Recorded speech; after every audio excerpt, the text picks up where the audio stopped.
Dibohong. Aku hanya memikirkan satu peraturan penting. Kenapa kau lakukan hari ini kalau kau bisa melakukannya besok? Hahaha. Few moments later.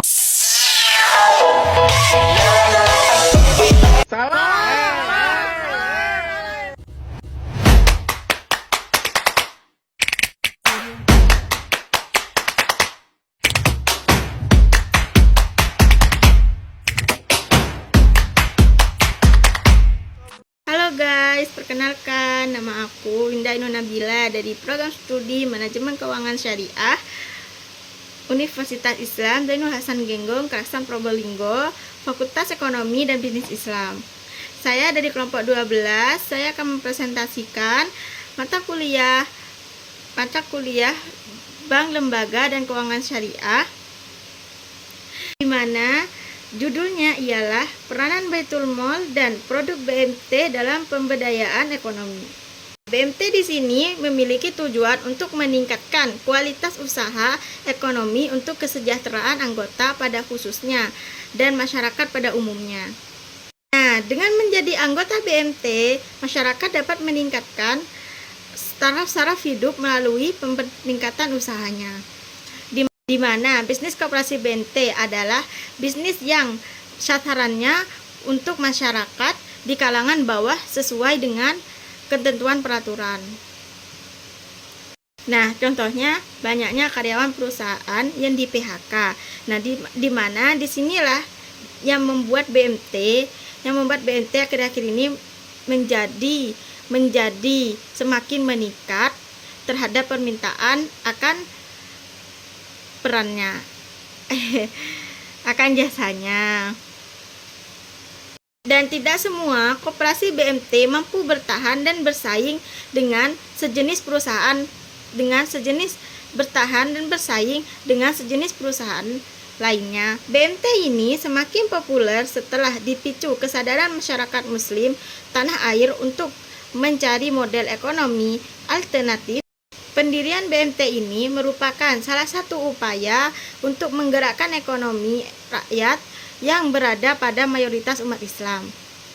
Lembaga BMT ini tercipta karena adanya kesadaran umat yang juga berfungsi untuk mendukung kelompok mayoritas seperti pengusaha kecil atau mikro. Berikutnya, di dalam peta konsep ini kita membahas tentang produk-produk BMT, di mana produk BMT ialah terdiri dari dua produk, yaitu produk penghimpunan dana dan juga produk penyaluran dana. Berikut adalah produk yang lazim ditawarkan oleh LKM berbasis syariah. Yang pertama, pinjaman mikro, yaitu pinjaman mikro dari BMT umumnya adalah pinjaman kecil untuk usaha mikro, di mana yang kedua ada tabungan mikro. Tabungan mikro yaitu BMT menawarkan rekening tabungan dengan saldo minimum yang intinya itu ya, BMT menawarkan tabungan rekening dengan saldo yang minimum yang rendah dengan persyaratan yang mudah, seperti imbalan yang akan diterima oleh nasabah adalah imbalan hasil yang diperoleh dari penputaran usaha BMT. Yang ketiga tuh pelatihan. Nah, BMT tidak hanya beraktivitas murni keuangan, tapi juga memiliki peran pembiayaan. Oleh karena itu, BMT juga melakukan pelatihan pendidikan berkaitan kesehatan, keuangan, produktivitas tani, budidaya, dan perikanan. Yang keempat adalah pembiayaan berbasis komunitas, di mana produk ini merupakan pembiayaan yang menggunakan pendekatan komunitas dengan pembiayaan dengan partisipasi dan tanggung jawab komunitas. Nah, yang kelima, pembiayaan produk spesifik. Nah, produk pembiayaan yang dirancang untuk tujuan tertentu, seperti pembiayaan peralatan pertanian, peralatan produksi, dan investasi produktif lainnya. Yang keenam, ada ZISWAF. Nah, secara khusus, BMT biasanya juga menawarkan untuk menjadi pengelola dana sosial zakat. infak, dan wakaf. Nah, seperti itu produk-produk BMT. Nah, sekarang kita masuk ke struktur organisasi BMT.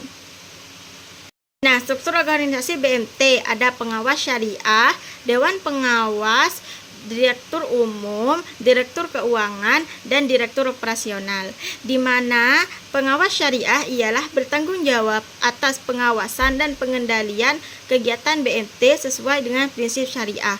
Yang kedua adalah dewan pengawas, di mana dewan pengawas ialah tugasnya untuk mengawasi kegiatan BMT dan memastikan kepatuhan